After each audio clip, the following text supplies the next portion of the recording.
Hey guys, welcome to another episode of Amber Unfiltered. Tonight I'm going to be giving you my review of Love and Hip Hop Miami, Season 6, Episode 11. But before I do that, don't forget to like, comment, and subscribe. Also, if you want to cash at me at Amber Unfiltered Show, that'd be greatly appreciated. So let's get into the review. Give me 1 second. I'm gonna roll up my sleeves because all of a sudden I had a hot flash. I don't know why, bitch, because I'm not even premenopausal, but it feels like it right now, probably because I got this stupid damn sweatshirt on. But anyway, hope you guys are doing well. I'm excited to do this review for you. This season is just a hot fucking mess. But anyway, let's get into it. So the episode opens with Hot Topic and Bobby still arguing. Hot Topic is like, up until this day, everybody thought it was me. Everybody's looking at me crazy. My character was assassinated. And Bobby's like, bitch, you own a blog. And Swerve says, y'all motherfuckers ain't respecting me, and proceeds to pour a bottle of water on Bobby. Cold water at that. And I said, baby, there was absolutely no need for that. So question, I'm asking for a friend. Is Swerve a hothead? Does he give you that vibes? Because he gives me like, he'll be calm and then go from calm to street like that. You know what I'm saying? Like he kind of gives me that hood ninja energy. And I'm like, there's absolutely nothing wrong with that. But just, okay, I don't want to say there's not anything absolutely wrong with that, because there's something wrong with, putting your hands on people just unprovoked or for situations that don't really call for it. Sorry, I'm taking my blanket off, y'all. I don't know why. I wasn't hot before I did this, but probably because I was ripping and running trying to get on a video because I got to go to trivia tonight. One of my brother-in-laws does trivia, like, when does he do it? Every Tuesday and Wednesday, but he does it at 2 different places. So I'm just like trying to get this review done before that. And I'm like, damn, I'm probably gonna be talking mad fast. So forgive me, y'all. So, yeah, I said he seems like he goes from 0 to 100 really quick, talking about Swerve. And Trina tries to calm him down, and she's like, why would you do that? Like, you could tell she's just like, whoa, that came out of left field. So in her confessional, Joy is like, I don't know how I would have taken that, but she's like, Bobby handled it well. And I actually want to give him kudos. He did, but I think he was more shocked. I feel like Bobby was basically brought there as a setup. Like, it was definitely an ambush, and I don't like the fact that they ganged up on him, but obviously it's TV. They need to do this for drama and ratings. It kind of has become tired to me as a viewer to see people throwing drinks on each other. I'm like, y'all are grown adults. Either talk, fight, or keep it pushing. Like, I need y'all to do one of the above.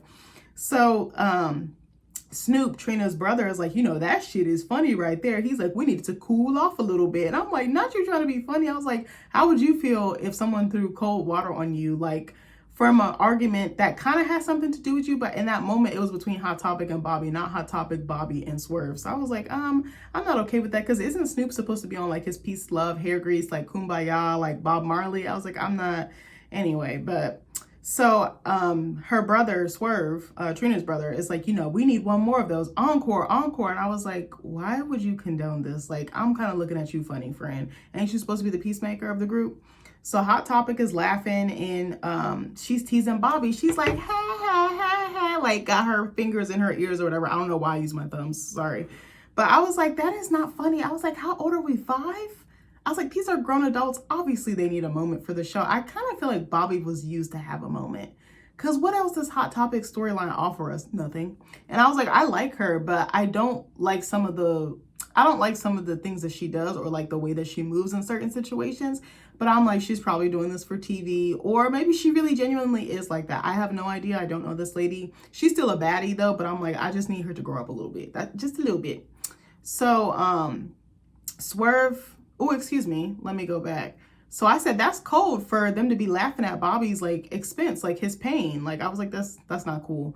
So in his confessional, Swerve is like, Bobby, always has to go up and up and up, like trying to one-up Trina. And he's like, he has to have the most attention on him, even when he's in the building with Trina at a Trina event. Like, he makes it about himself. And I was like, I feel like in that moment, you made it about you. Granted, the event is to celebrate your song or to premiere the song in the video, but you're supposed to be there supporting your wife. So you made it about yourself. Your anger took the spotlight off your wife. And I was like, that's something I have a problem with. And I was like, how much have Swerve and Bobby interacted with each other? Because I'm like, I don't remember how long Trina and Swerve were together. It was a short while, like a year or two, was it? Maybe a little bit longer. Trina seemed like she was moving at the speed of light with this man. But I'm like, how many times has he interacted with Bobby? Also, sidebar, has Swerve seen the show? Because how does he know how messy Bobby truly is? I feel like he's grown in some ways. Sometimes he's still a little bit messy, but I don't think it's as bad as when he first got on the show. That's just my take. I could be wrong. I don't know him personally, but that's just what I'm thinking. So On the one hand, I respect Trina for going to make sure her husband was okay, trying to get him to calm down, trying to like diffuse or de-escalate the situation. But a part of me wished that she had checked on Bobby too, because that was very embarrassing. Like, it was very humiliating. And I was like, it's just the right thing to do, but I guess she felt like she had to pick a side. And you know, when you are married, you guys are a package duo, so or a package pair. So you tend to have to kind of go with the consensus, even though it's not something that you might be comfortable with or want to do. Like, if my husband was in that situation and he wanted to leave me, I would follow his lead. I would give him a piece of my mind behind closed doors, but I wouldn't do it in front of everyone else. That's just me.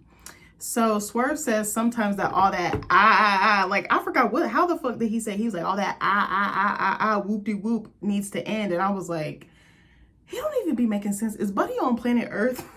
So Swerve and Trina are walking off. They're going outside. They're like walking back to the car, I think.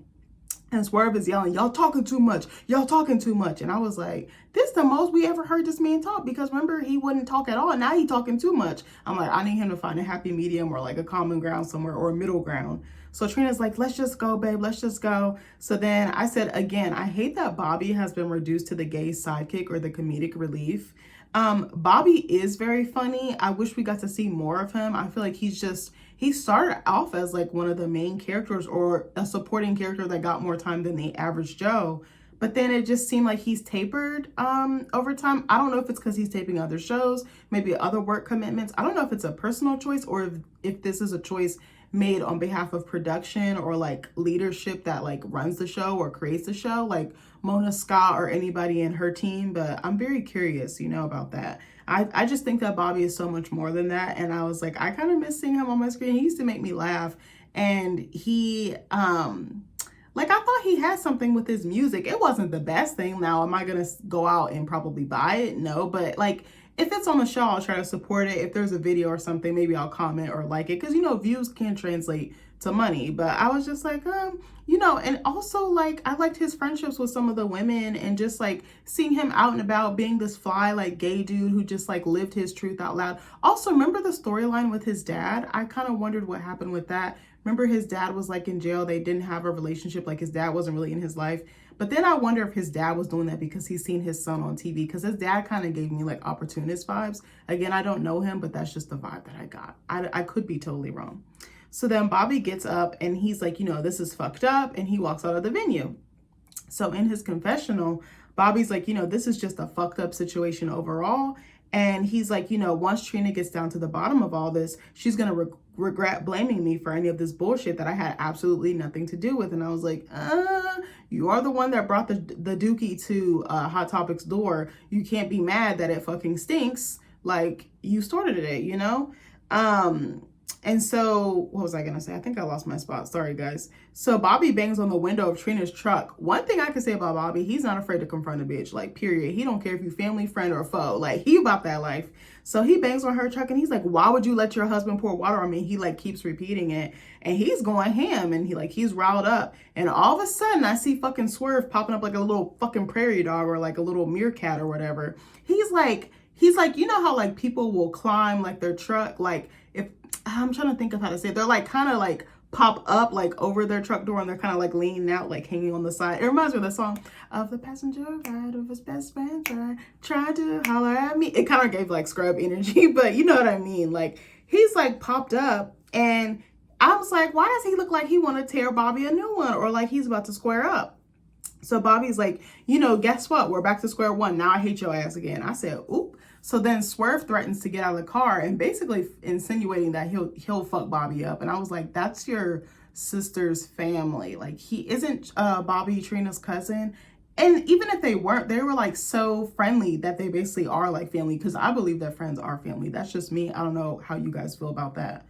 So then Trina, I put a note in here that says Trina does not see how this man is isolating her little by little from her support system, because I feel like Swerve has complete emotional control over her and she can't even see it. Like, she feeds off of him. It's like a host to parasite type of connection. Like, I don't think it's very good, but something about him has drawn her to him, but made her so like willing to go to bat for him. And I think you should be like that about your significant other, whether it's a relationship, whether it's a marriage. But I think the way and the intention behind it is everything. And I don't think I think Swerve's in it for Swerve. That's what I believe. I think that he probably does have feelings for her, but I don't know if he's approached her with genuine intentions. Like, I feel like there's an ulterior motive, or I feel like it'll start off good and then it's gonna, you know, like, I just, something about him, I can't quite put my finger on it. I just feel like it's off.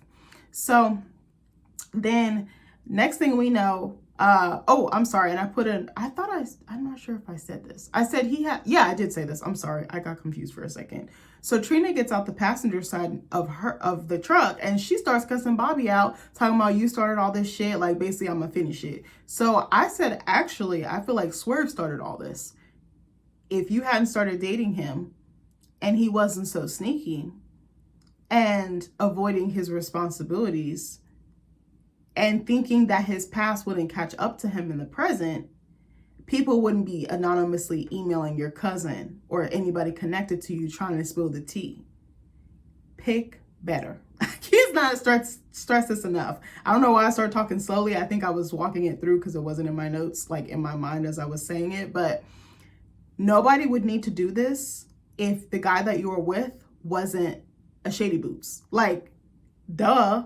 But she can't see that. She's literally blinded. I'm like, I don't know if he's blinded by dick. I don't know if it's blinded by lust. I don't know if it's blinded by love, control, whatever the fucking case may be. But he got this woman in a chokehold. She not going nowhere. Like, they say men are simps. Women can be simps too. Like, I'm just going to put that out there. So, you know, I feel like I'm one of the only people that thinks that. Like, I feel like Swerve started this whole thing. Like, he stirred the pot and is like, oh my God, you know? I said, but that's just me. So I said there wouldn't be anything for her friends to uncover if she was with a man of integrity, of good character, of moral, of principle.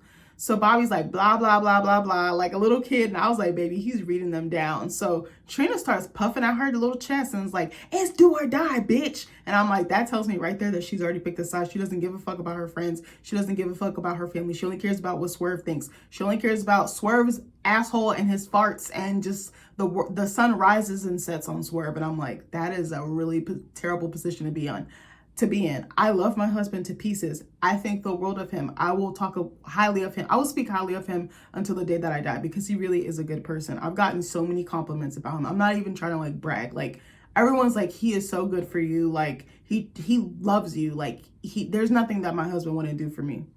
But I will never, or let me back up.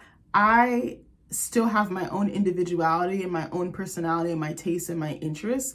And I don't tether everything to my husband. There's a lot that we do together and it's very like gelled or like cohesive, but there's some stuff that I just have for me and some stuff he just has for him. I'm not with him 24/7. There was a point where it felt like I was, and I probably was, but we still respect each other enough to allow each other to have space and time to explore what we want to do, what we like. Trina does not know herself outside of Swerve. That's the vibe she gives me. It just seems like she seemed like the type to be like, baby, does this look good on me? Like, it seems like she would ask him for validation in so many different ways. Like, I feel like she can't think and she can't do for herself. Let me know if I'm wrong on that assessment, but that's just the vibe I get. Again, this wasn't in my notes. I just randomly thought about this. Now I realized the other day, I think it was like today or yesterday, I was like, I realized why my reviews be so long, because I be inserting like personal commentary, but I'm like, I want to tie in points that I think are like valid or key. But I don't know. I'm also like low-key like psychoanalyzing these people. I'm like, I don't even know them from a can of paint. But anyway, so what was I gonna say? So I said Trina is going to lose everyone around her, like their support, their trust, their love, like, which are all unconditional. Or actually, no, I don't feel like they're unconditional. I feel like those things are conditional in her camp. Everyone kisses her ass and no one is brave enough to stand up to her, but also to tell her about the writing on the wall. And I feel like if you try, she's just going to dismiss you, because she does that a lot. And I think that's so unhealthy, just like emotionally and in terms of like your dynamics or relationships with other people, like your interpersonal relationships. Again, I'm not a life coach. I'm not licensed. I'm not a therapist. I just like have gone through a lot in my life. So I feel like I have good commentary or feedback, or maybe not even good. I feel like I have insight and wisdom because I was her, if that makes sense. Like, I see like my past selves in some of these women, and like, I'm not all healed and like holier than thou. I still have so much more healing to do. I'm probably going to be in therapy for the rest of my life, or try to go for as long as I can, because I want to learn to heal more and not be so guarded, so like operating from a point of survival. I want to move from a point of love. But I can just see she's become so hardened, but then it's like she melted or she softened up for the wrong person, I feel like. So Swerve is teasing Bobby from the car like a little kid in their terrible twos. And I said, do y'all remember that verse? Okay, I know he's controversial. I actually like this song, which is so bad. But do you remember that verse from Drake talking about terrible 2-year-olds? I said that shit was hard. I actually have the lyrics pulled up. I think it's the first person shooter song that he has with J. Cole. Hold on, I want to read the verse. I'm gonna try not to say this one word because I be trying not to say this word on camera. So he's like, big as a Super Bowl, but the difference is it's just 2 guys playing shit that they did in the studio. Ninjas usually send their verses back to me and they be terrible just like a 2-year-old. Y'all remember that? I'm not saying it on rhythm or on beat, but that's what it kind of reminded me of. Like, I was like, that's literally like, I don't know. But anyway, so Swerve kind of low-key looks psychotic. His eyes were like about to pop out of his head. That look he did, I was like, he looks like he's a little deranged. He's a little unhinged. I was like, something is awful, buddy. I was like, I don't know what it is. This sounds so bad. I don't like calling men this, especially not black men, but like, he gives me abuser vibes. I don't know, because that look he gave, I was like, that looked like he the type of person to like black out and dissociate and like choke you out and not remember. Like, I don't know why I get that vibe. I want to be so wrong. I hope to God he proves me wrong, because I don't want to be on here like completely bashing him, but I'm also like, your representative or your image or your likeness is not, it's not doing you any favors, hun. So I like I said earlier, I feel like Trina feeds off the energy around her, especially his, because you notice she was actually calm when it first happened, but then when it got to the car and Bobby came to confront them, I mean, no one wants someone screaming at you and cussing you out, right? But I think she was gonna let it go and probably let things blow over until that happened. And then when Swerve was like puffing out his chest, I feel like she got riled up and was like, yeah, I'm about to go to war behind him. And I was like, is he gonna go to war behind you? I don't know. So then Swerve and Trina pull off. And then Hot Topic and Bobby pick back up right where they left off. So Bobby's like, do you think it's funny, bitch? And she's like, you know, it's hilarious because you're fucking Kiki and you got exposed and you're mad. You're big mad. So Bobby's like, everyone knows you're a messy ass bitch, that you own a blog secretly. And that's the reason why I know you put out Trina's marriage license. I said, oop. And I said, if we think about it, though, I wanted to go back to Bobby for a second. If we think about it, Trina always kicks Bobby to the curb. Like it reminds me of like, you know, like that gif of like that white guy like dragging the trash bag like to the curb, or is it a black guy? I can't remember. But it's like this guy like dragging like trash to the curb, like a bag of trash. That's literally how Trina treats Bobby. She treats him so like disposable like. And I wonder if she's ever treated Joy like this, but I feel like her and Joy have a different type of dynamic or relationship. I don't know. I know Joy sometimes can have these like messy instances, but I don't actually feel like she's like that in real life. I feel like she's like super calm. Like, I think she like lives up to her name. Like, I don't know. I just get that feeling, but I don't know. I feel like he always keeps coming back to Trina and always allows her to treat him poorly. And he'll be like, I'm done. And then he goes back to her. And it's kind of abusive a little bit. It almost gives her the upper hand, especially like emotionally and like personally.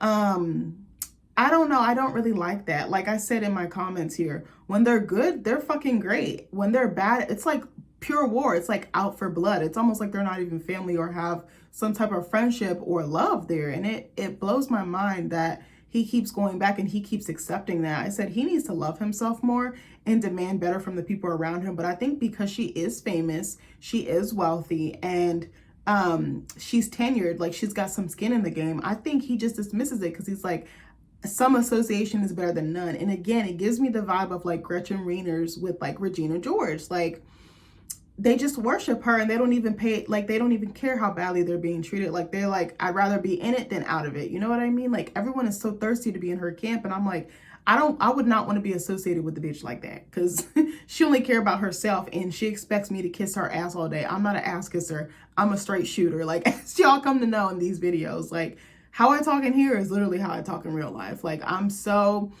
you know, depending on who I'm around in like situations and stuff, like I feel like I kiki like this with my friends, but you know, I try to be kind to people until they give me or show me proof that I shouldn't be. But even then, I still try to kill people with kindness, because I'm like, I don't know what that person's going through, and two, you're probably projecting your shit onto me. So the best I can do is not meet you in the middle or meet you where you're at, because I'm never going to change myself for somebody else.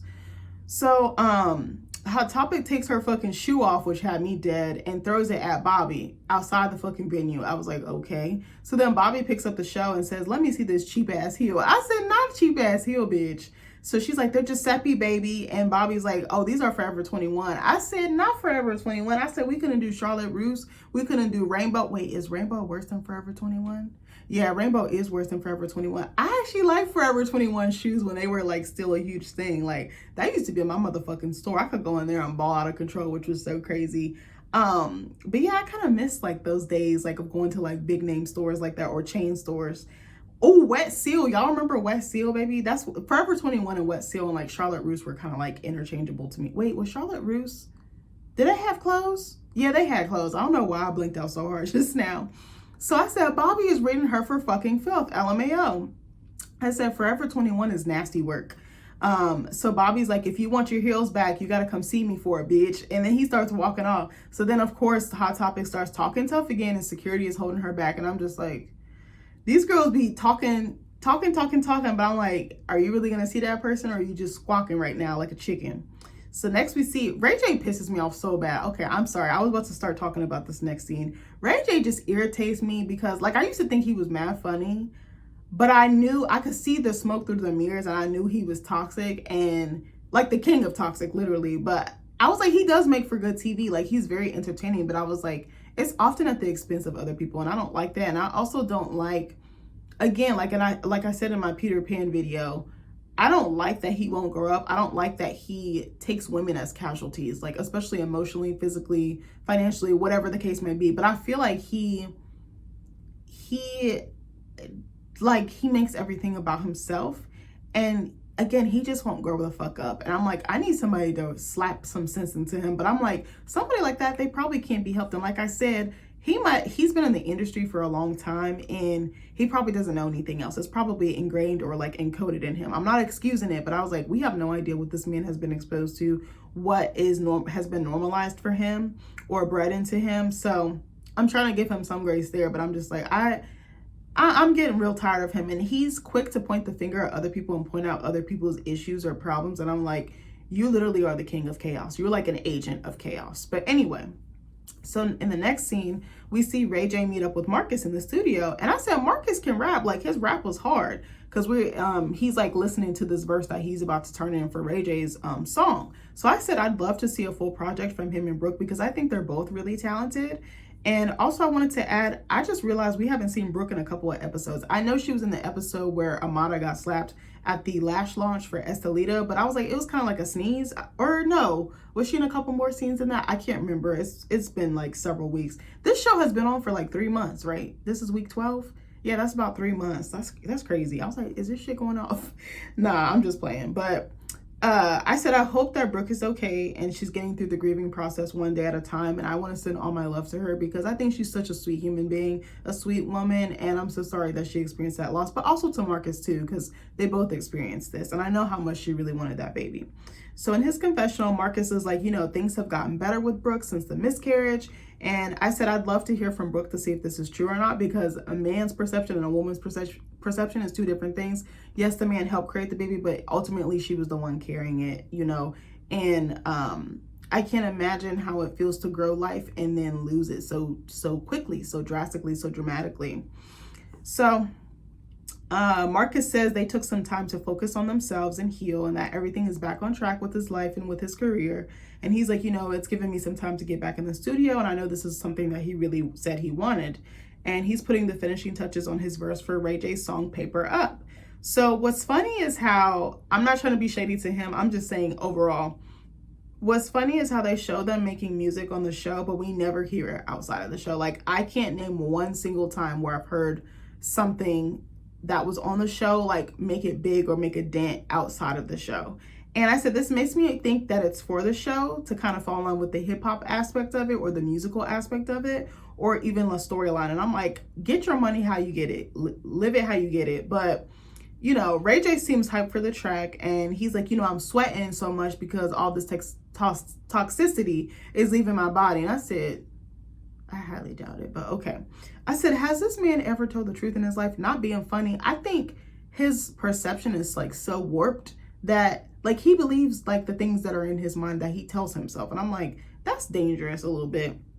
So I said, also, how can anyone take him seriously or be friends with him when he's constantly doing fuck shit? I'm like, you are the company that you keep. I think Marcus, you know, apparently he says he's reformed.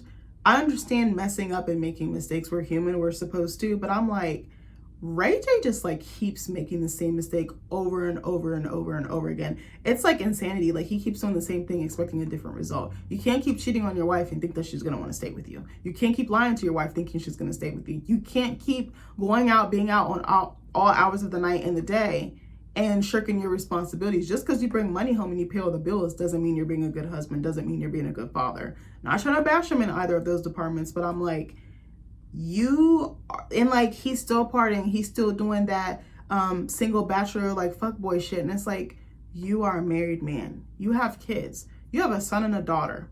You should be teaching your son how to be a man and a father and a good husband, a faithful husband. You should be teaching your daughter this is how you should be treated. Your dad sets the template for how you perceive relationships and how you navigate them and how you allow other men to treat you. You're not doing a very good job. Even if you guys are keeping the arguing or whatever the case may be away from the kids, kids pick up on things. They feel things. If mommy's not happy and daddy's not happy, they're going to see that. I'm going to give you a quick, like little blurb real quick. When my parents were still married, I thought their relationship was so perfect. I don't even want to say dumb. I was so naive when I was a kid. I was like, they have the perfect marriage. I had no idea none of the issues that they had till I got older. I was like, they're going to be together forever. Like all my friends, their parents were divorced. I was like one of the lucky ones or like one of the special ones because my parents stayed married when in a time where every time I blinked, somebody was getting a divorce or they were already divorced, or parents had like unusual situations, like maybe still married, but like not technically filing paperwork, or maybe living separate houses, you know, whatever the case may be. But I just thought my parents were so in love. I was like, oh my God, I want to be like that. I would see them kiss, I would see them show affection and things like that. But then as I got older, I started to see like cracks. It was like a mirror and there's just like someone threw something at it. You know how like it like spider webs out? That's literally how their marriage was. And I don't want to speak ill of their marriage. Like they've been divorced for like 15 plus years, like 15, 16 years, somewhere in there if it's not fully. Actually, I think they might have been divorced they might have been divorced longer than they've been married, because they were married for 16 years, which is a long time to me. But you know, you're looking at your parents. That's like your first example of love, of a relationship, of what dynamic you can expect. And sometimes it doesn't always go like that.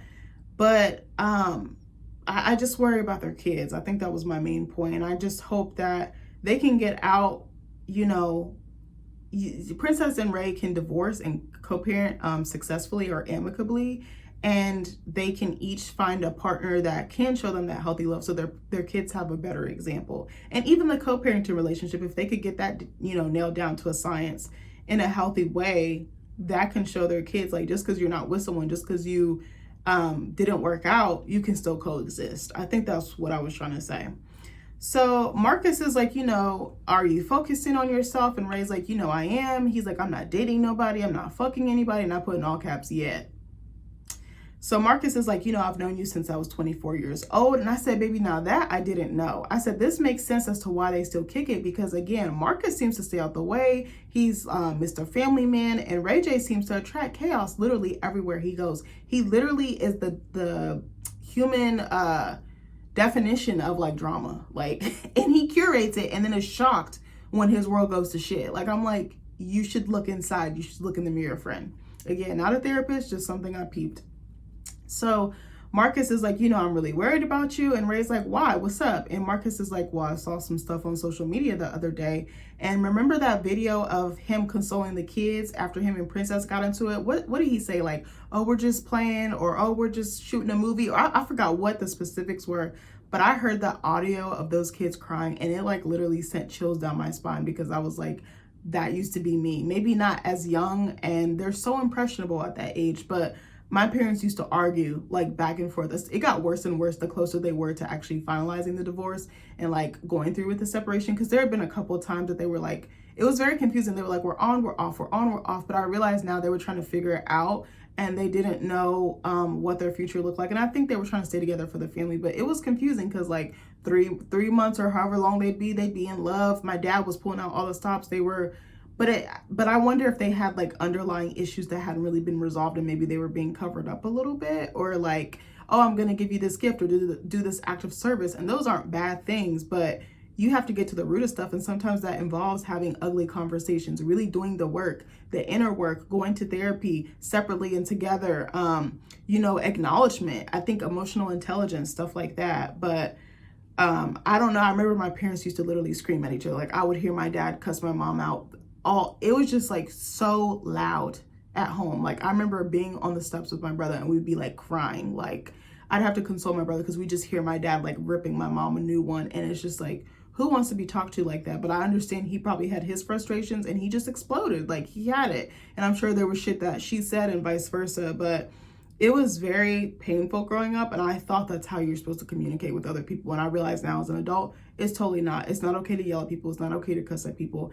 And I'm human. I still do this shit now. And I'm like, I need to get better about doing this. Like I need to watch my mouth. I need to think before I speak and like really take the time to just stop for a second before I respond, So, what was I going to say?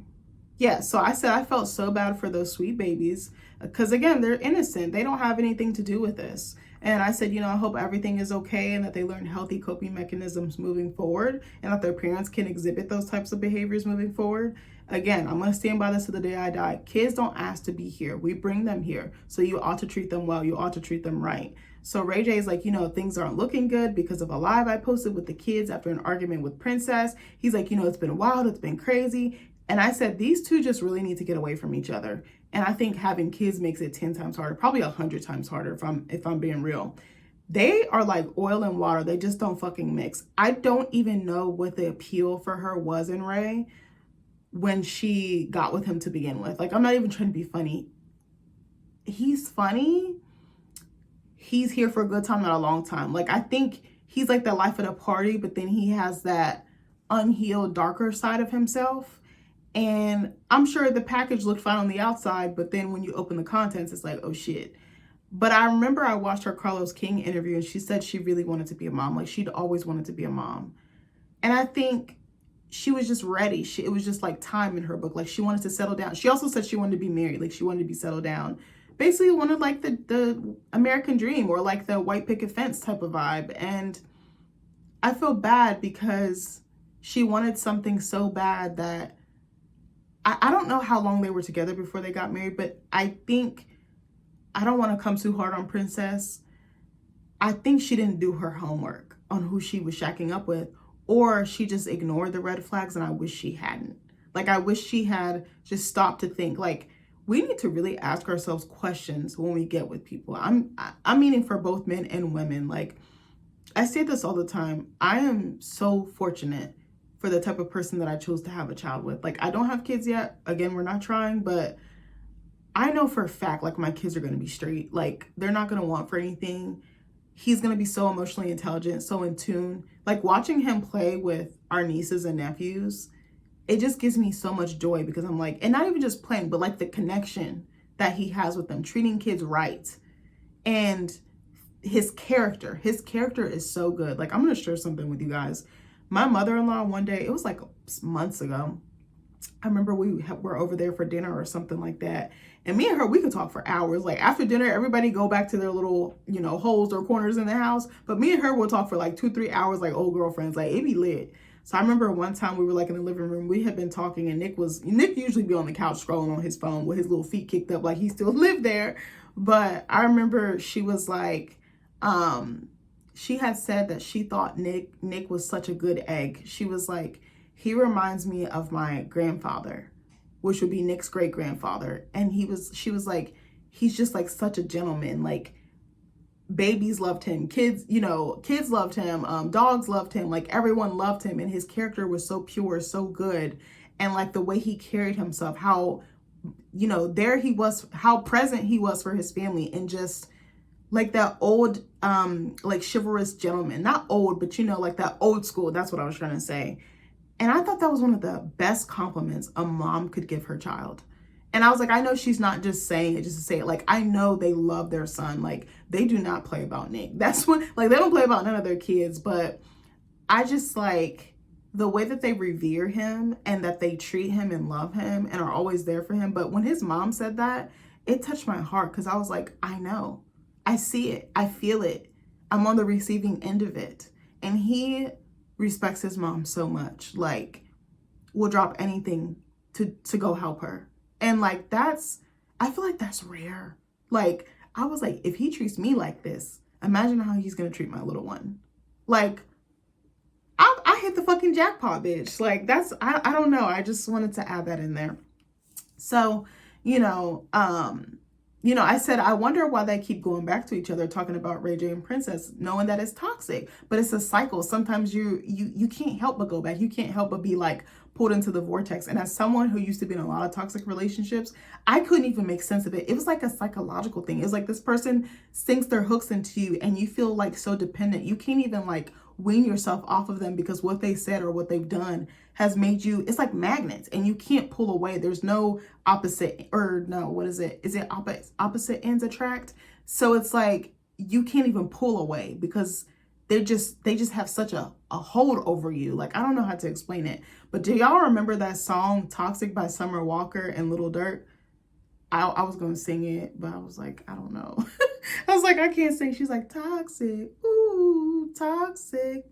And then she's like talking about people being all up in her business and stuff like that. I think she made this album about London on the Track, didn't she? Or I think this song was about it. If y'all haven't heard it, go check it out. It's actually a really good song. It's one of my favorite songs. It's like so moody. It's like so like ambient. I don't know how to describe it, but I could literally listen to that song like 13 times in a row and not get tired. Like, cause I just love the beat. I love the production. I love her vocals. I love Little Durk's voice or verse. I'm not a huge Little Durk fan. I don't really listen to his music. I probably can name, what's that one song? That he did with Drake.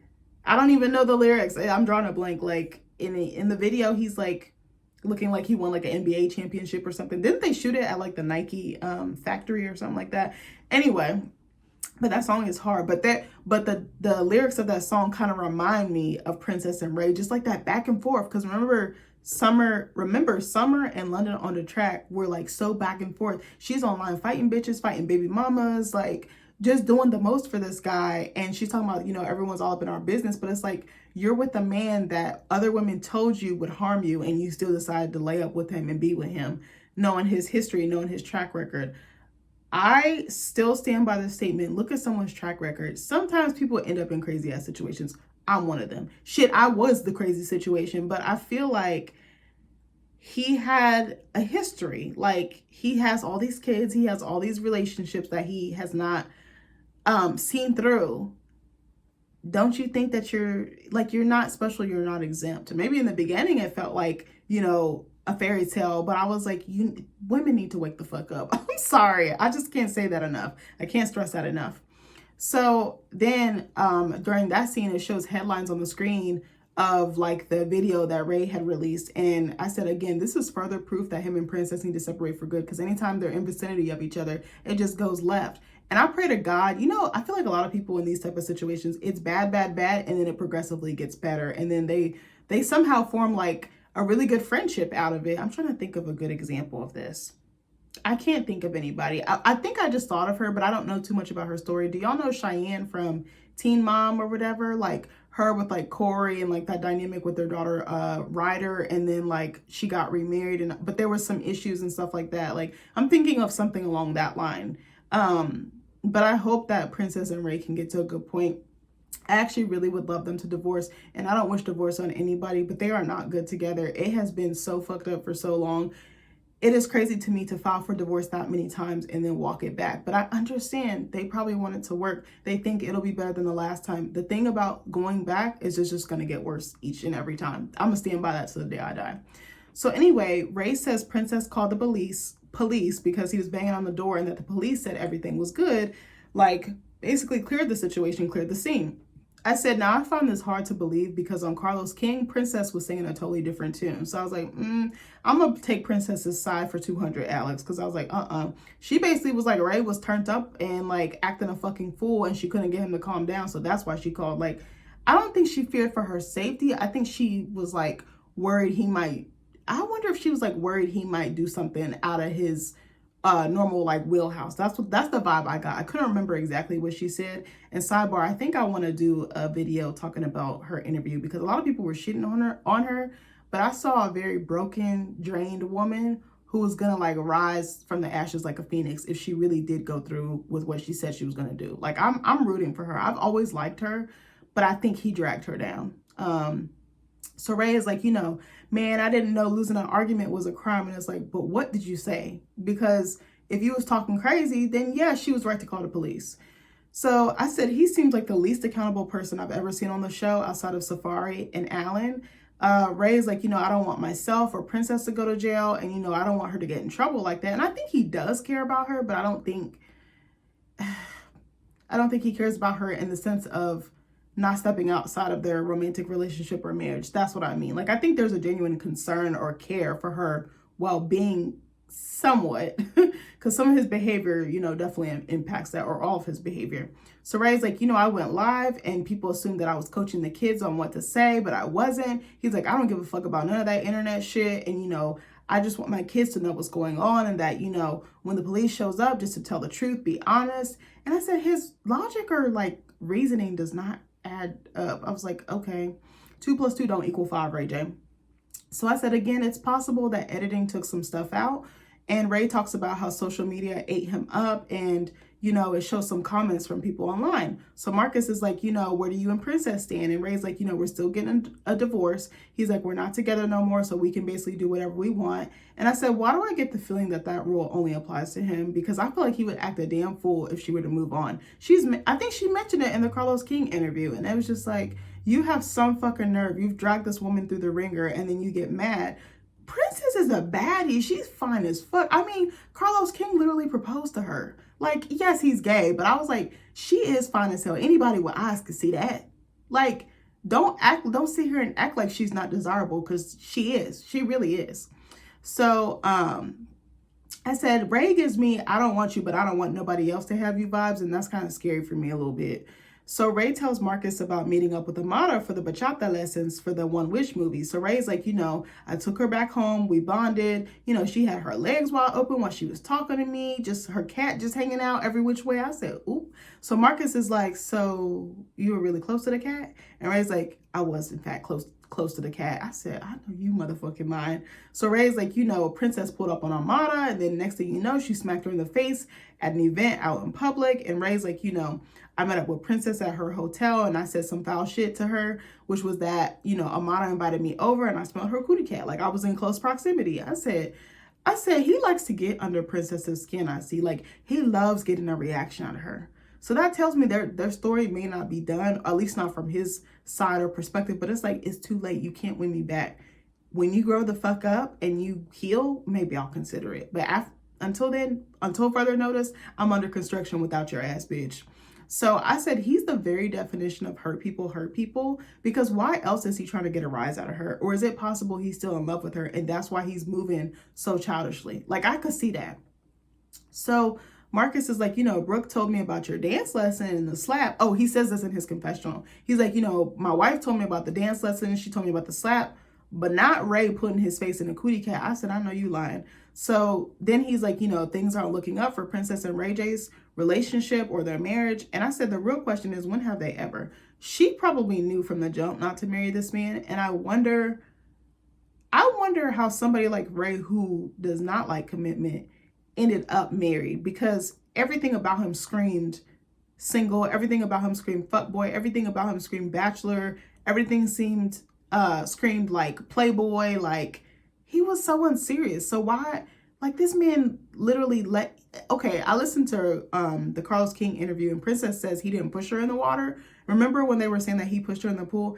He just moved out of the way. But I'm like, that tells me right there how he disregarded you. Like, he didn't care about you. He was looking out for himself in that moment. Ray J's a narcissist. I'm calling it. So Ray's like, every day I wake up and I feel horrible about where me and Princess are. And it's like, but if you reevaluated your actions and stopped doing them, you wouldn't have been kicked out the house. You would still be able to be seeing your kids, and you would still be with your wife. You would still have a wife. Look in the mirror. So, then he's like, nothing else bothers me besides the fact that I'm not, besides, us breaking up and not being with my kids. So Marcus is like, healthy communication is the key to all relationships. And he offers to meet up with him and Princess to facilitate said communication. And I said, is Marcus licensed?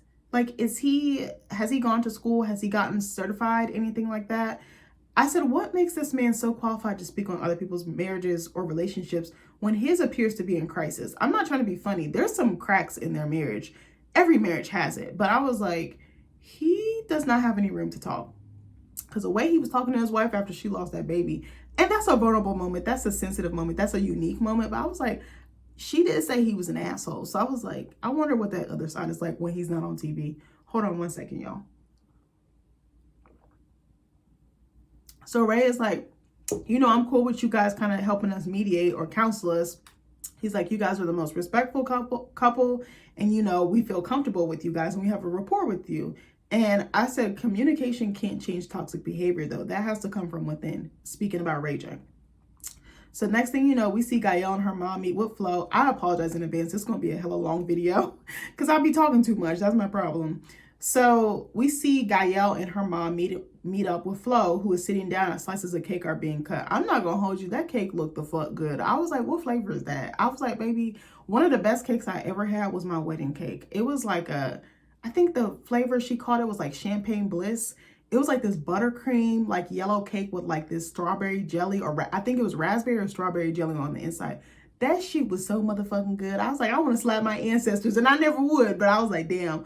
Have you guys heard of that tradition where like you cut some of your wedding cake and then you freeze it and eat it on your 1-year anniversary? We actually did that, and the cake actually held up pretty good. Like, it wasn't as fresh, but it was actually not bad. It had a weird aftertaste, but the quality and like how well it held up outside of that, I was like, damn, I'm kind of mad impressed over here. But I was like, maybe when we hit like 25 years or whatever the case may be, we can get another one made, or even 10 years or something like that. So I said, I find this shit funny given the fact that Flo went off on them for eating the cake that Amada brought Marlon. And I said, again, I'm not going to hold you. This cake looked better than the one Amada brought. And that one looked good too. I'm sorry. I love cake. That's one of my favorite desserts. Drop it down in the comments. What's your favorite dessert? I love cakes. I love cookies. I think I like cake because they're so moist, but the sweetness of them. And it's like pizza. You can customize the icing to your liking, I don't know. Pizza's customizable in my book. So Flo's like, my life has been a mess lately. I'm like, why every time we turn around, you saying that, Amada saying that, Eliza saying that? I'm like, do the producers be coaching y'all on what to say? Probably. So she's like, all this began because Amada brought a cake for Marlene. And I was like, why did production flash back to the camera footage? Remember, Flo was looking at the footage at her store. I was trying to say shop and store, and I said shore. Like her restaurant, and she saw the footage, like the little CCTV of Amada coming in with to the restaurant with the cake. I said, production is so fucking petty, bitch, and I'm here for it. So Marlon joins them as well. And he's like, my wife sent me this weird ass text about linking up at the bakery or a bakery. And he's like, I don't understand why we're here today. This seems sus. And I was like, I would have to say I agree. I'm Team Marlon today. So Flo was like, go ahead, have some cake. And she's sitting there looking crazy. I'm like, Lord. So why did I start tearing the fucking cake up? I was like, baby, that's me too. But I was like, they should have known that was a setup or an ambush and that she was going to pop off on them. Because I was like, why is she being so nice? Flo is not a nice person. So Flo was like, so y'all like cake, right? And they're like, mm-hmm. And then Flo's like, does it taste like Amada's cake? And Gael's like, no, but it's fire. And Flo's like, is there something about the cake that she brought to you guys? Because I believe she did Santeria on the cake. I said, bitch, now that's a motherfucking reach if I ever saw. I said, especially for a storyline, you was grasping for straws, bitch. And in her confessional, Flo's like, even though Amada denies practicing Santeria, everyone knows that that she practices and that she put a curse on my family through the cake. I'm like, you think Amada's that worried about your ass? Like, she's not worried about you. Like, she got you back because she could. Amada is kind of like the star of the show. Will we agree with that? I think so. I think she just wants to be Amada. So instead of telling her that, she just being a groupie, a fan. So I said, Flo is so fucking stupid. I was like, her family would literally act like that with or without a curse or a cake because they're literally dysfunctional. So we also see unseen footage of Alan claiming Amada does Santeria. And I said, I'm sorry, but I don't believe a word that comes out of his motherfucking mouth or hers. So Flo's like, I had a nasty argument with her. She had a lot of shit to say. Notice she did not say that she called Amada a black ass bitch and that Amada dragged her for filth and that she made colorist ass remarks. She left that part out so conveniently. And it's like she had a lot of shit to say because you started it with her. She finished it, bitch. Like, fuck off. So she's like, you told Amada all my business, talking to her husband. And Flo's like, I'm worried about you spilling the tea to this other bitch, especially because I don't like her ass. And she's like, how the fuck did she know I was in the studio with Alan? She's like, who told her that? And I said, meanwhile, why the cameraman pan to her mom? Her mom is fucking that cake up. I am her mom is me, because that would be my fat ass. So I said, I don't remember the mom's name. I said, is she proud of her daughters? Because, like, they've literally sold their souls for a measly paycheck. Like, reality TV does not last forever. As much as I love it, I'm realistic with myself. They're not going to be on TV forever. Or if they do, they're going to be on, like, Baddies or, like, Zeus Network or something crazy like that. Like, it's not going to be beneficial to their image or their business acumen or businesses that they have already established. Like, I said, God bless them, because I couldn't do it. Again, I'm a huge fan of the show, but I couldn't do it. So Gael's like, I didn't do it. She's like, it wasn't me. I was like, she looked like a little fucking kid. Remember Shaggy? It wasn't me. The fucking Cheetos. Is it the Cheetos commercial with Mila Kunis and Ashton Kutcher? So I said, I actually like this blonde wig on Gael. Gael kind of been glowing up a little bit. I'm like, now she getting her cheeks clapped, so she dressing better. I was like, ooh. So I said, why does why does Flo talk to her family like they're little fucking kids? I said, she knows she ain't gonna do shit.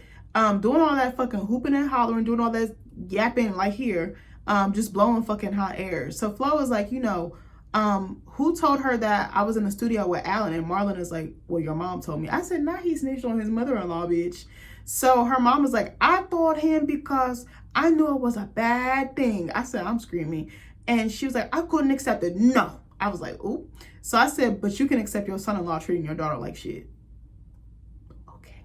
I was like, my mom would never. My mom would rock Nick's shit. Like, he never would do some wild shit like that to me. But I'm just saying, like, my mom don't play about me. So I said, funny how that fucking works. So Flo was like, I wanted to get back to myself after all the fucked up shit Marlon did to me. And Alan was the only one who would support me. I was like, I actually sounded like her just there. So I said, that's pathetic that she had to go get support from a man who clearly hates women or doesn't respect them at the very least. So I said, homegirl needs new friends if that's the case. So Flo's mom is like, it's time to fix your problems with Marlon. It's time to come back home, or let him come back home, basically. And Flo is like, nothing can be fixed. And she just fucking goes ham, just flying. It's like fucking spit flying out of her mouth. And Marlon is like, don't scream at your mama like that. Like, have you lost your monkey ass mind? I was like, period. They treat Flo kind of like she's a joke or a basket case. And I'd be wondering how she is outside of the show. So I said, I'd love to know how Flo and Gael's childhood or upbringing was. I think they have another sister or other siblings, right? I want to say at least they have one other sister. I might be wrong. But I would love to know, because her like logic, her like the way she carries herself and shit, I'd just be like, where do you get this shit from? Like, why do you move the way that you move, bruh? So Flo's like, I'm tired of you guys playing games with me. And her mom was like, so why don't you shut the fuck up, basically. She said, why don't you shut your mouth in like Creole or French or whatever. But I was like, she basically was like, stop talking or I'm going to make you stop talking. I was like, oop. I was like, why her mama look like she was finna beat her ass right there on camera? Like she was a little girl and she had a belt. So Gael was like, you're doing too much. And Flo's like, it's over. I'm sick and tired of this. I'm not going to listen to none of you guys because all you guys are against me. And guess what? I'm going to do me. I'm going to do me. I was like, okay. And y'all can eat all this goddamn cake. And she threw the cake on the floor. I'm like, first of all, bitch, you ain't have to go there. What did the cake do to you, ho? So I said, her mom looks hurt. Like, hurt.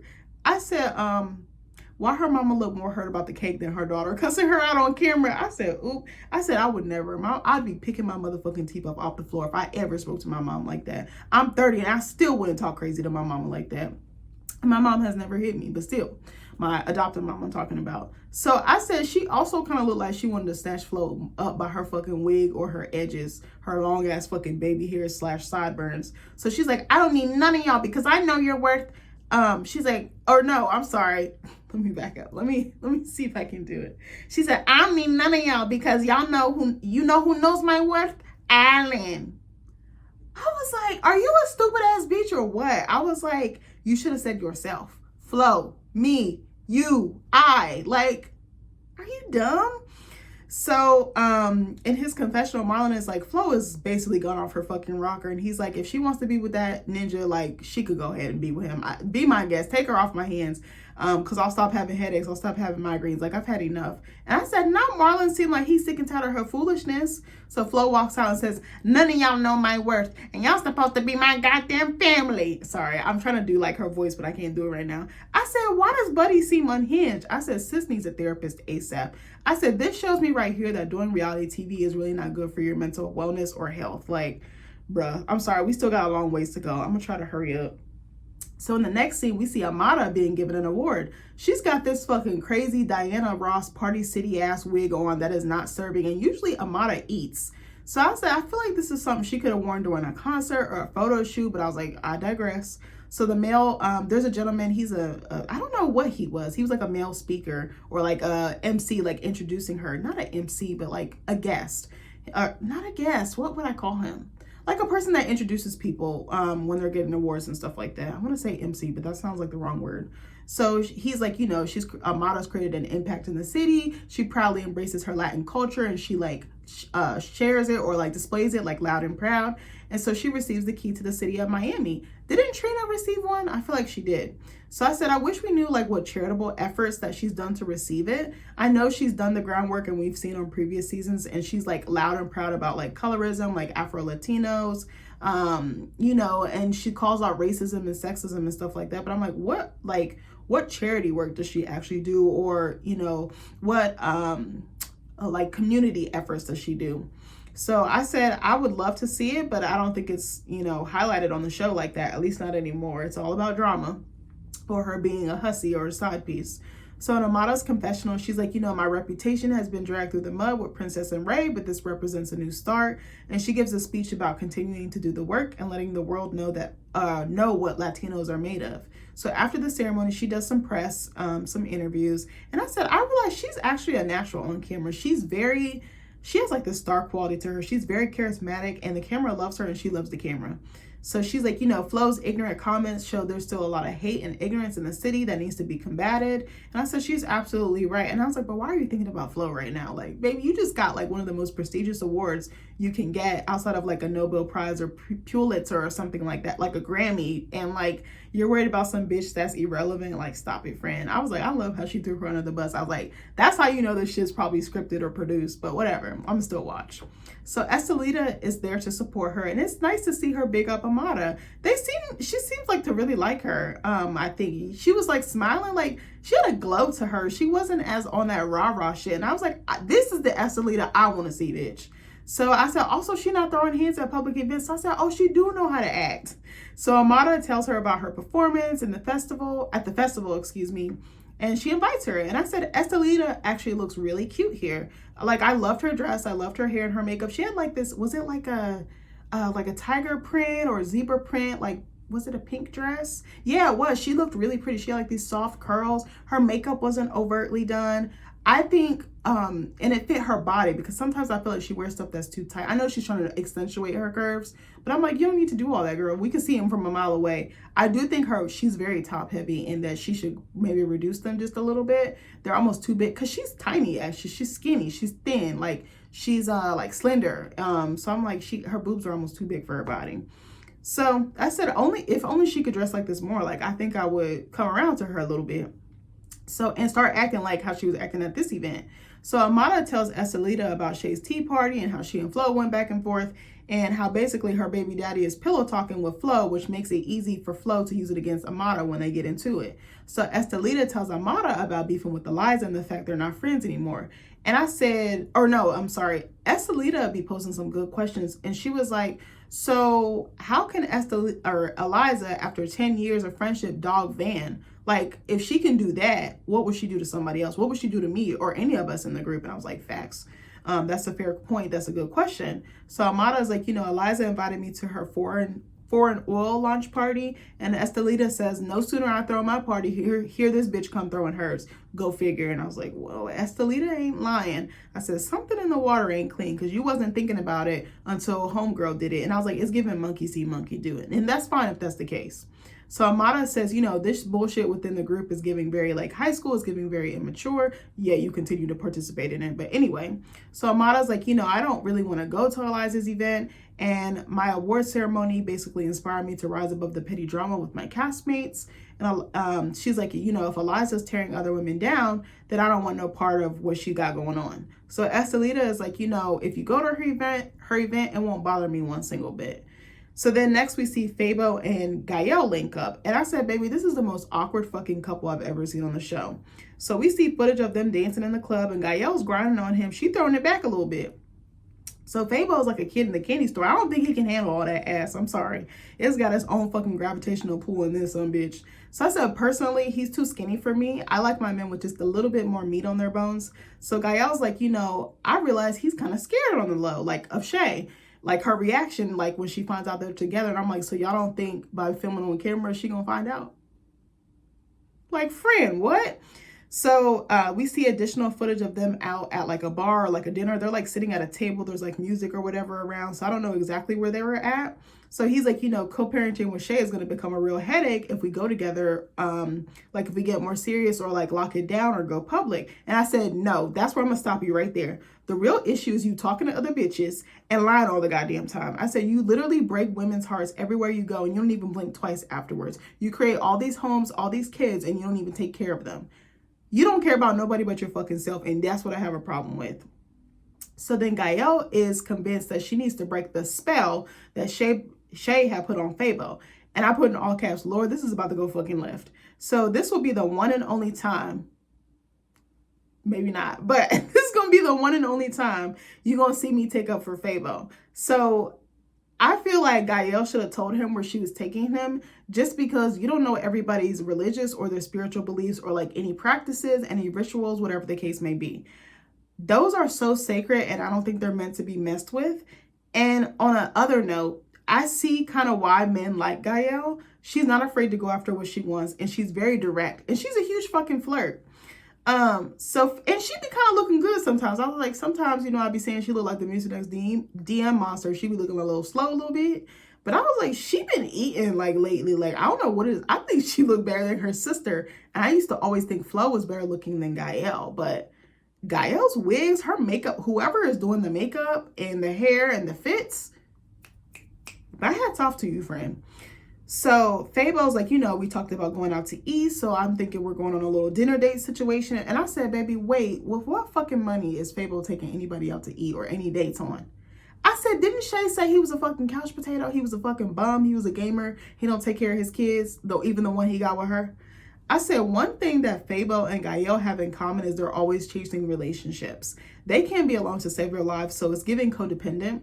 And then, so to Fabo's surprise, they're at the Mambo's house. I finally looked up the word because I was like, I'm saying Mambo, but it's Mambo, M-A-N-B-O. I was like, oh, I just looked up like, how do you say this in Haitian or Creole? And I was like, all right, I'm gonna make sure I get this right for the video. So Gael is like, you know, everyone in the Haitian community knows the Mambo and has had an issue with her. So Gael's like, you know, as a Christian, I've always been scared of the Mambo. And I said, it don't seem like you too scared now, sis. So Gael's like, you know, the Mambo is going to help Fabo become free of Shay. And I said, does Gael not realize they're stuck like glue because they have a child together? Asking for a friend. I said, this gotta be for a fucking storyline. So then again, I said, Gael's kind of missing a couple of screws up top. So Gael's like, you know, I'm going to take, or she's like, I'm there to get the curse that Flo put on me off.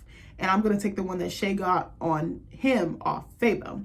So Fabo is like, you know, Rastas don't get cursed. I want to ask y'all something. Do y'all feel like that? Because I've never heard this, but I was like, that kind of makes sense considering the religious aspect of Rastafarianism. So Fabo's like, you know, I can't do this. You're going to have to do this alone. And Gael's like, you know, I came to dance with you. Why can't you do this? And I said, baby, grinding on the dance floor is different from going to a voodoo practitioner. Sis, two completely different extremes, two completely different scenarios. I'm Team Fabo on this one. I never thought I would say that. So he tells Gael, when you remove yours, give me a call and we'll go from there. You can let me know how it went then. But after that, choke on smoke. or until then, choke on smoke. So the Mambo tells Gael, you know, you can't help someone that doesn't want to be helped. At this point, Fabo has walked off. And I said, she's absolutely right. So the Mambo offers to help Gael, but tells her, you're going to have a better attitude, a more positive attitude. So Gael actually looks very nervous, and I'm worried for her. Like, the Mambo starts the ceremony, and Gael look like, she's like, bitch, should I get the fuck out of Dodge or not? So I said, I actually hope the curse was genuinely lifted. I don't know much about voodoo or anything like that, but I actually do hope it was lifted and she's actually okay. And I wanted to ask y'all another question. Do y'all think if a person has bad juju, that a curse can actually be lifted? Because if your energy is already bad and you're trying to lift bad, would it be like counterproductive or counteractive? I really want to know. Yes or no? Let me know in the comments. So then we see Eliza at her oil launch for Foreign Chevet. I think that's how you pronounce it. Hold on one second. I'm going to take a sip of water. Y'all got me hyped for this review. I don't know why I'm in here talking so fucking loud. So I said I absolutely loved Eliza's outfit and hair. White looks good on her. I think it's her skin. Her skin is beautiful too. I should add too, Eliza's pretty too. I didn't used to think she was, I thought she was cute, but I didn't think she was all that, but she's really a pretty girl. So I said she looks really pretty. Miami Tip comes by to support her, and she looks good too. She's got like this blonde wig, like with bangs and like long hair, and like this jean outfit. The girls were eating this episode. I love that for them. So Tip asks her, you know, who's supposed to come to your event? And Eliza's like, you know, some colleagues, some close friends, Amara and Shamaya, the grandbaby potentially. And Tip's like, oh, Shamaya's coming? And Eliza's like, she's supposed to be, like, fingers crossed. She's like, I hope she doesn't stand me up like last time. And I had a comment in here that said, there's a reason your daughter stood you up. Look in the mirror, sis. I promise you, it doesn't hurt. So in her confessional, Tip is like, you know, I know that Eliza and Estelita are beefing, especially about the product name, like, because they both have foreign in their product or brand name. And Tip is like, bitch, I know there's thousands of people with foreign registered to an LLC. And I said, she's not wrong. Like, Tip is a straight shooter. I love that about her. So Eliza opens the box of her product with the hair oil in it, and she shows Tip like what she can use it for, like nails, calluses, hair, pretty much anything. I thought it was just a hair oil, but it has many uses, which I had no idea. Actually, I did, because my dad used to tell me that his mom would use it on them when they were kids, but I don't think we really used it like that. Let me know, does anybody use castor oil? I haven't used it in so long. So out of curiosity, I actually looked Eliza's oil up to see if she was selling it online, and it's actually legit. I also want to add too, I can't remember if I said this in another video, I looked Estelita's website up too, like her lashes, and they're real and they're super affordable, like $10 or less. I think there's different ones that are probably obviously more expensive, but I was like, oh, okay, these are giving. I was like, I could see these being in like a hair supply store, like a beauty supply store or something like that. So they, you know, they did look really affordable. I don't wear fake lashes unless it's like a special occasion, like if I'm getting my makeup like professionally done, that's the only time I do it. I used to know how to do them, and I would do them for shows, but not no fucking more, because they make my eyelids droop and they're so heavy. They're really beautiful looking, but I think the last time was the last time my wedding? No, I'm lying. The last time was my birthday. I got my makeup professionally done then, and I loved it, but it made me feel heavy, and I was like, I don't think I really want to get my makeup done professionally no more, because one, it's expensive, and two, like, I'll be ready to rip that shit off. So, but for my girlies who are good with makeup, let me know if you ever do try them. Let me know if they're good quality or not. So Zoe shows up and says, so is foreign a shared line or a name? And Eliza's like, no, bitch, I didn't get this from AliExpress, and slap that shit together. And like, she did like the slapping motion with her hand. She is so extra and dramatic, and I fucking love it. I said, I'm so weak because she's so funny. So then Blac Chyna / Angela White shows up, and I'm like, where the fuck has this bitch been?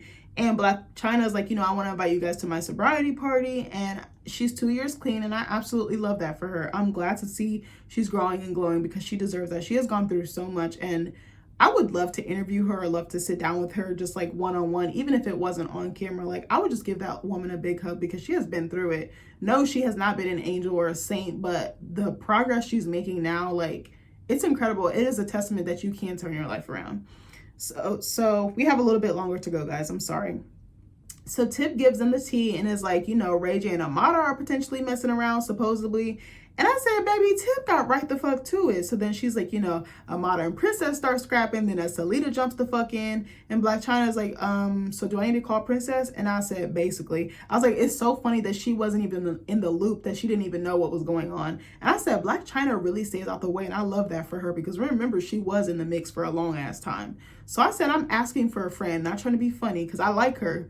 But why is Blac Chyna on the show? She's too fucking sophisticated for this foolishness. She seems like so outgrown from that.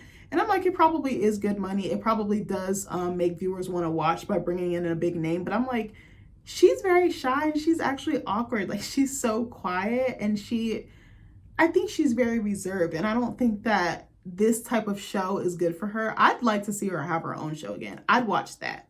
I'm just saying. So Tip is like, you know, where the fuck is Shamaya? Because I want to see her. I want to see the grandbaby. And in her confessional, Eliza's like, everything with Shamaya is phenomenal. It's amazing. And I'm like, please let it stay like that. You guys have the chance to turn around your relationship. It is not too late. Like, please just keep working on it. Keep giving each other grace. Keep showing up for each other. And Eliza, don't make everything about you, and don't snap on her emotionally when something don't go your way. Hear her out. She's saying this shit for a reason.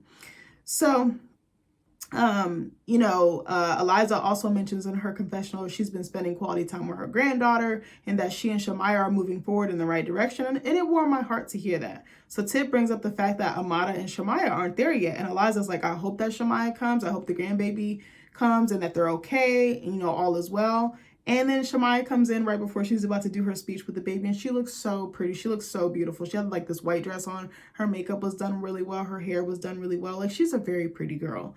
So then we see Shamaya and Eliza hug, and it just warmed my heart. I want to see more of that from Eliza. Her softer side.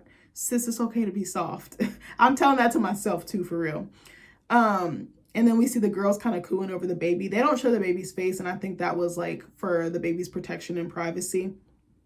So then Eliza gives a speech thanking everyone for coming to the launch. And she's like, you know, I appreciate you guys. I love you guys. I know sometimes I can be a bitch.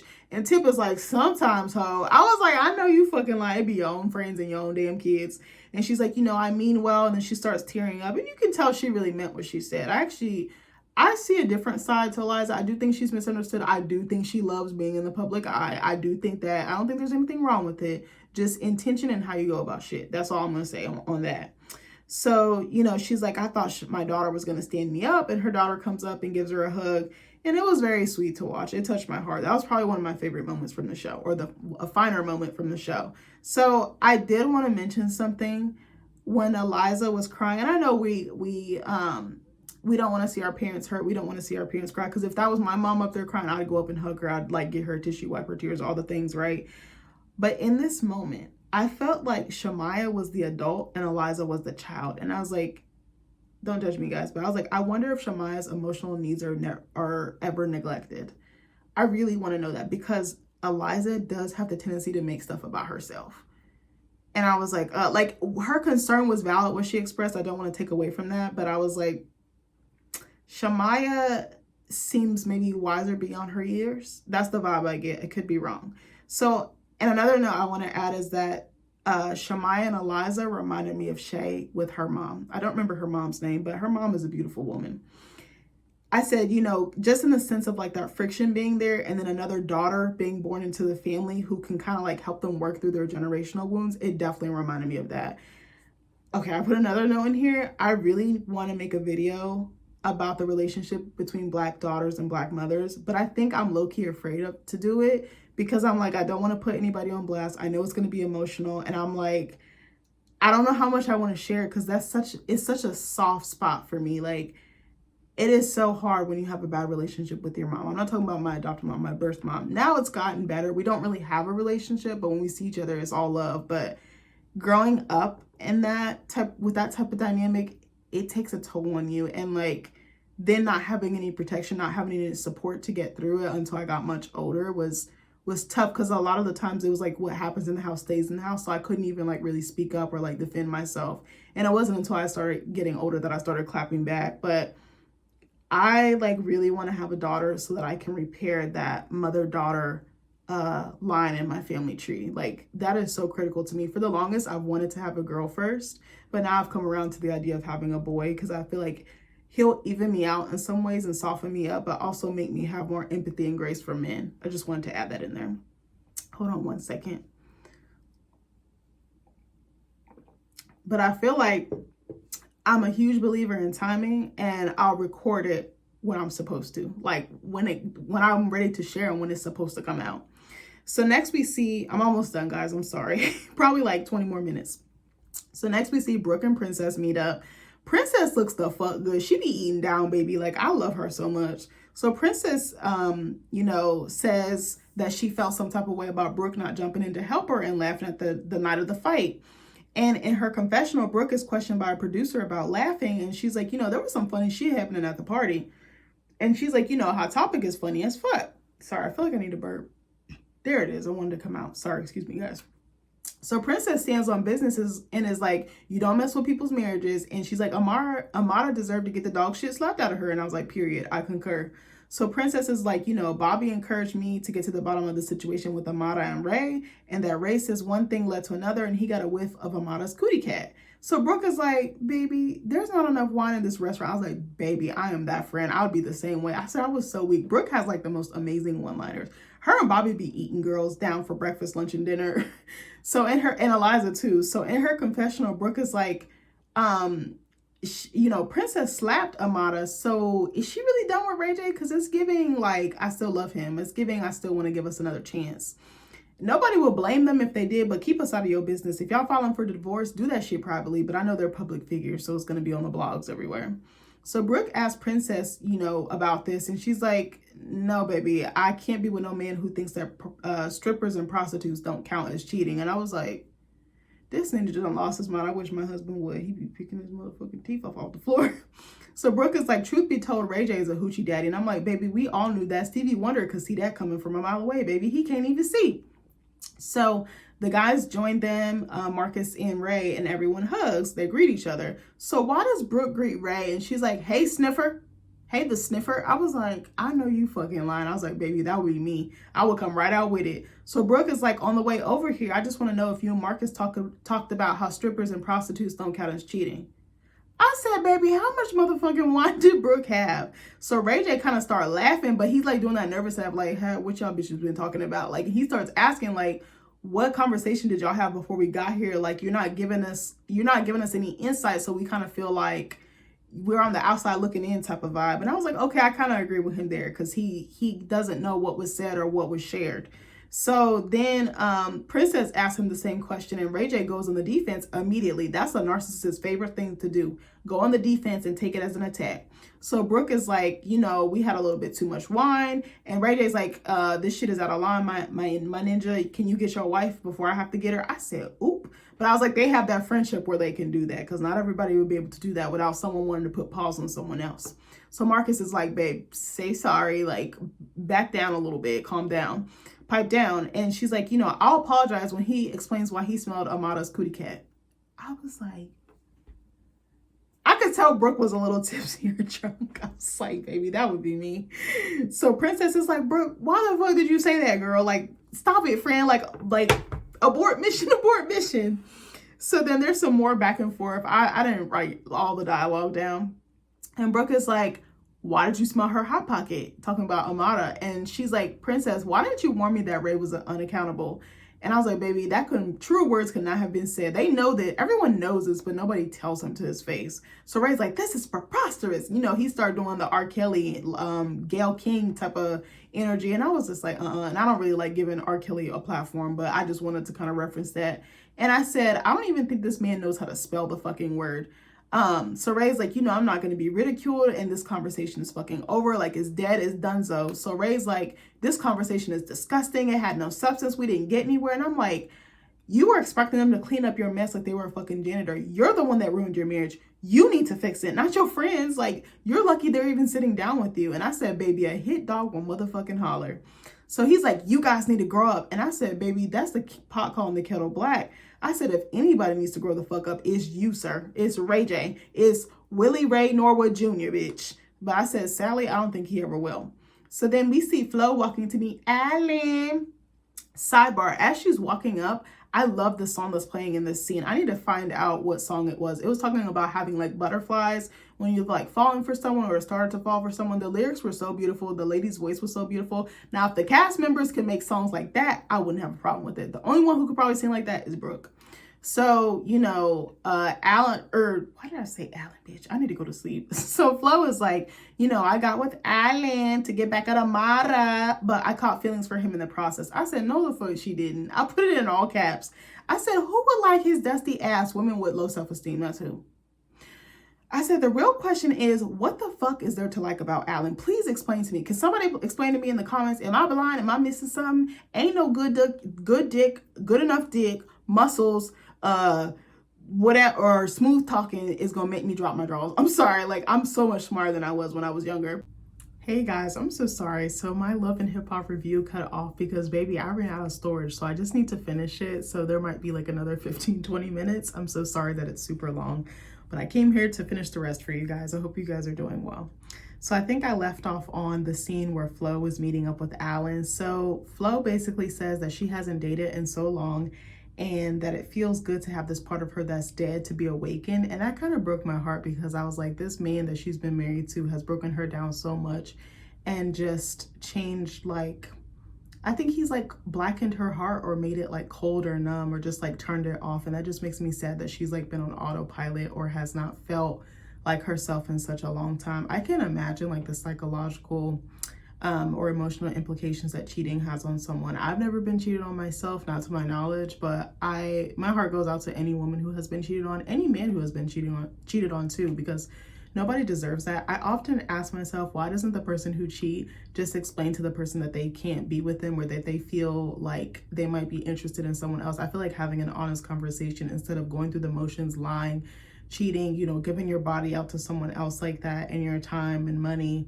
I just feel like that's really cruel, but I think sometimes you might get caught up in the moment, not excusing it. But I know some people, it just happens like in the blink of an eye, you know, but I often wonder, like, why can't they just be honest with themselves? But I was like, to do that would take a lot. And some people, when you tell them that, they don't even like, they're not going to break it off with you. They're like, oh, I'll just stay, or they'll try to make you to like lock you down or hold on tighter or cling on tighter. So I guess it's kind of a double-edged sword. But anyway, I hope you guys are all in healthy relationships, or, you know, if you're not dating, you know, dating yourself, taking the time to work on you so that you can attract that person that you want. So, okay, so Flo's talking to him and she actually looks really pretty in this scene. And she's like, you know, I know a good restaurant where we can go eat. And she's like, you know, I hope he's gonna like it. And then he's like, yeah, I'm not trying to hear all that shit. He was like, you know, I want to talk to you because me and Amara got into it based on some shit that you said to her when y'all was beefing in the middle of y'all argument. And he's like, you know, you used whatever I said to you in confidence or privacy. I said confidence. Is it confidence? Is it confidence when it's like behind closed doors? I can't think of the word. I'm sorry. I don't know why that bothered me so bad. But he's like, basically whatever you said when we were talking behind closed doors, you regurgitated that information and that's really bad. That's not loyalty. And I said, but baby, didn't he do the same thing when Marlon did a drive-by at the studio? I was like, Alan is so full of shit. I was like, I'm totally loving the fucking double standard here.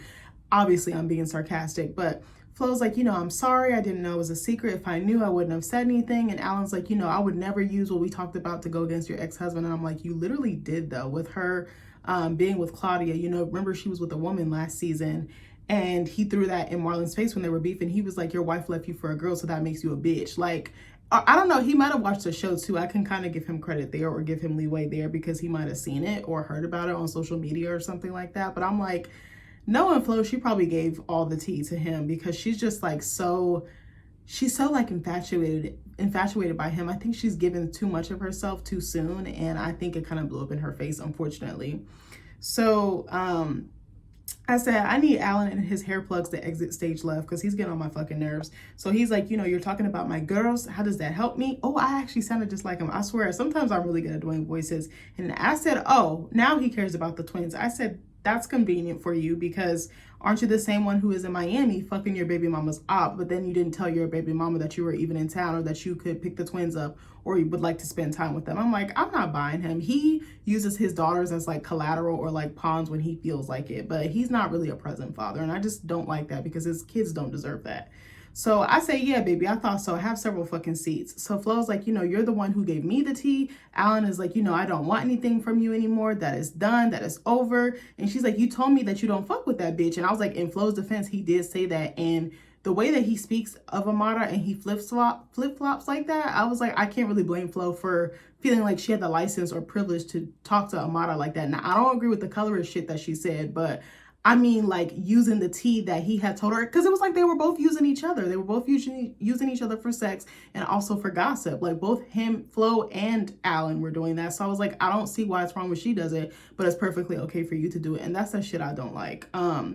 So Flo is like, what did you want from me? And she looks like a little kid again. Like, she looks like a little girl. Like, she looks like someone dropped her lollipop in the sand, ran over it with their car, and like it washed away on like the beach or the ocean or the river. Like, she just really looked pitiful. It was kind of sad to watch. And you could tell she put all her stock or like all her marbles in this one basket or all her eggs in this one basket, aka Alan. And I'm like, if she was gonna date, or whatever the case may be, I wish she had maybe gone on different dates with different people and not just taking stock in him, because he only cares about himself. And also he was using you to get back at his child's mother the same way that you're using him to get back at her. So it was a reciprocal relationship in the sense of, or transactional, because they were using each other to get back at someone else that they were mad at. And that's no way to start a relationship off on. Like, that's the wrong foot to start off on. Again, I'm not a relationship coach or licensed therapist or anything like that. That's just my 2 cents. Because the way you start is the way you're going to end in my book. Unless you really do the work and you take the time, but a lot of people don't. So Alan is like, right now I don't feel comfortable with you, especially you calling Amara a bitch in front of me. There's absolutely no need. So I said, it's only okay when you do it, Alan, because I'm like, every time I turn around, you calling her out of her name, talking about his child's mother, Amara. So Flo says sorry, and then he just walks off. He like pays her dust. And I said, I need Flo to get some self-esteem like yesterday and to stop depending on a man to validate her self-worth. All of us have been there, including myself, but the older you get, the more you realize I have to pour into me. I have to be confident in me. I have to believe in me. I have to love me. And that is so hard to do. I'm not going to bash her too hard on that because I'm still learning this myself. So the next scene, we see Amara about to headline the Miramar Latin Festival, I believe it is. And she seems very excited, which I'm happy for her about. She does a toast with her team and she's like, I can't wait to show my girls. That's how she always talks. She always, my girls. But you know what? My brother and his wife have twin girls and we just call the girls because they're literally girls. There's 2 of them. So she's like, I can't wait to show them that I'm following my dreams. I'm so anxious to perform in front of this huge crowd again. It's been a minute. It's been like 4 or 5 years since she's last performed. And I was like, damn, it's been a hot minute. I was like, reality TV must be like, I don't think it's her only source of income, but I think it probably does take up so much of her time. She also does that TV show that she like hosts. I think she does other gigs and stuff too, like modeling, guest stints, podcasts and stuff like that. Like guest stints on like other shows like podcasts or daytime TV and stuff like that. So Amara has a lot on her plate. So we see Estelita and Brooke dancing in the crowd, and I thought that was cute. And I said I thought that Amara's dancing was really good, but I couldn't tell if she was lip syncing or not. And that's something that kind of pisses me off with Love and Hip Hop is we'll see people performing at like really good events. I've noticed this with like her, Trina, Zoe. There's other people on there that have performed, but I've noticed it with them where they'll show them, Flo too, they'll show them performing, but then the audio isn't matching up. And I'm like, are they not allowed to show it? Are they not, is there like a copyright thing going on, or are they actually lip singing? Like it looks like, like closed captioning, like if it's like subtitles or whatever and it's in a different language and they don't exactly map, it kind of looks like that. And I'm like, why does it look like this? I'm like, y'all have all this money to produce this show and y'all can't even do the audio right. But I'm like, I'm sure there's something going on behind the scenes, but it literally looked like she was lip singing. And I'm like, even if she was, okay, fine, like that's her business. But because sometimes people have vocal injuries and stuff like that, and sometimes like contractually to break an agreement or a performance, like it can cost a lot of money or just your professional reputation. So I kind of get both sides of the coin. So Amada's mom was there too, and Amada's like, I didn't realize how much I miss performing and how I want to do it again. And Estelita, so this is after Amada wraps up the show, excuse me. So they're like in the green room or like the dressing room, and Estelita is like, I have to bounce because I have something to do. And you can tell she about to go get some dick. And I was like, I love that for you, baby. I absolutely loved Estelita's outfit. She had like this cute like little red number on. It was like one shoulder. It was like a little jumper, romper, like perfect for summer. I was like, it's giving caliente. It's giving like jalapeno, like hot tamale. I was like, I love that for her. Like she looks so good like this. Like if she could dress more like how she was at Amada's like little ceremony, like her award ceremony, and like the outfit she had on in the dressing room. I think Estelita would kind of grow on me a little bit. Like I like seeing her softer and happier. Like she actually does really seem like she likes Amada a lot. Like she has a different glow when she's with Amada than the other ladies. That's just me, but you know, I could be wrong. So then Brooke tells Amada, you know, once Estelita leaves, Brooke tells Amada about her conversation with Princess and Ray, because remember, Princess, Ray, Brooke, and Marcus all met up because Brooke and Marcus were going to try to help Princess and Ray get to like a healthy means of communication, or put all their issues out on the table and see how they could like move forward with their co-parenting relationship. So then she asked Amada if Ray really sniffed her Hot Pocket. I said, I know you lied. I said, I haven't heard someone call a JJ a Hot Pocket in a hot minute. So Amada's like, you know, he never sniffed my Hot Pocket. I don't even know why the fuck he would say that. I'm going to tell you the tea on how it really happened. And she's like, you know, my mom was watching the girls. She got overwhelmed. I didn't have a babysitter. So I told him like, hey, come over to my house so I can help my mom with the girls and we can talk about the movie, because she wanted to talk about the One Wish project. And I'm like, I would have sent him through my representative. Don't be calling me directly. Call my manager, call my assistant, call my publicist, call one of them. These people that I'm paying to make, you know, that are getting rich off of my talent, go through them. And I'm like, I don't like this. This is why I feel like it was definitely a storyline, and definitely for Ray J to get under Princess's skin. He knew exactly who to go to. He didn't go to any of the other girls that Princess fucked with. He knew how close Amada and Princess were, and he got right in the middle of it to get that rise out of Princess, and he got it.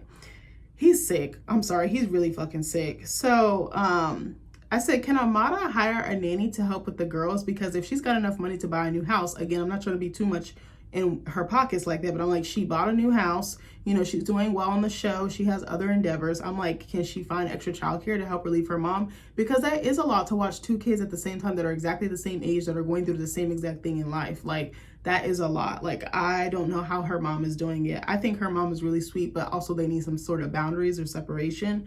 But I understand her mom is like her main support system.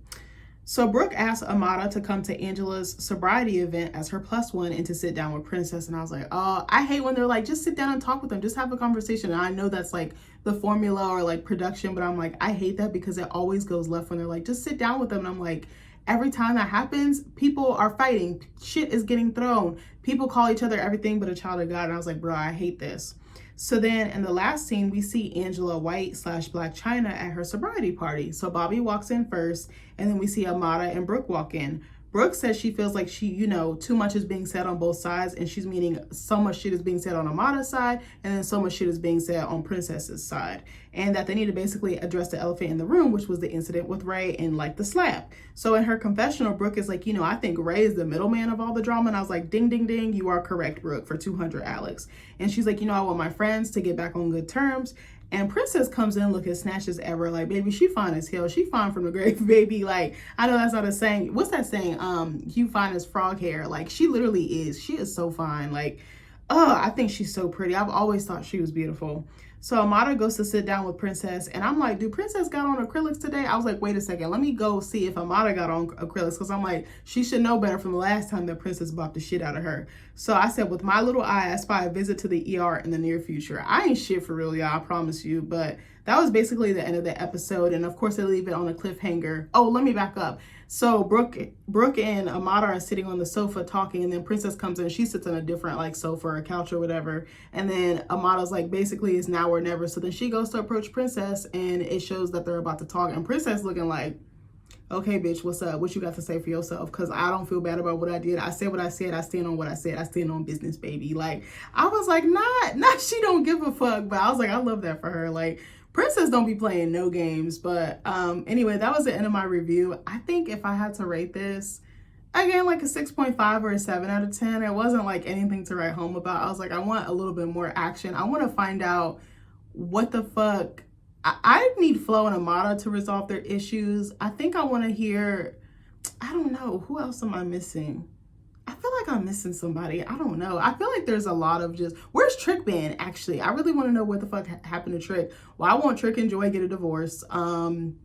What's Bobby gonna do now with Trina? Is he gonna forgive her in the future? Because I'm like, once Swerve takes her through it, you know she's gonna be crawling right back to Bobby. I don't know. I don't know. I'm wondering if Zoe and Kelvin are gonna get back together. I wonder, Shay and Faye, but you know, it's probably all gonna be the same, honestly. It's gonna be the same thing next season. I'm like, baby, am I gonna still watch this? Like, I've been watching it since it came out and I love it, but I was like, it's kind of getting repetitive. Like, it's the same old, same old. And I like want them to grow in some ways. Like, obviously it's formulated, it's structured, it's edited, but I was like, I want to see them doing bigger and better things. Like, I want to see some of them boss up a little bit. That's all. But anyway, yeah, I'm ready for this season to be over because, baby, again, school is going to be picking up soon. And I'm like, I don't know if I'm going to be having time to do all this. But anyway, I love you guys and I'll see you in the next video. Bye.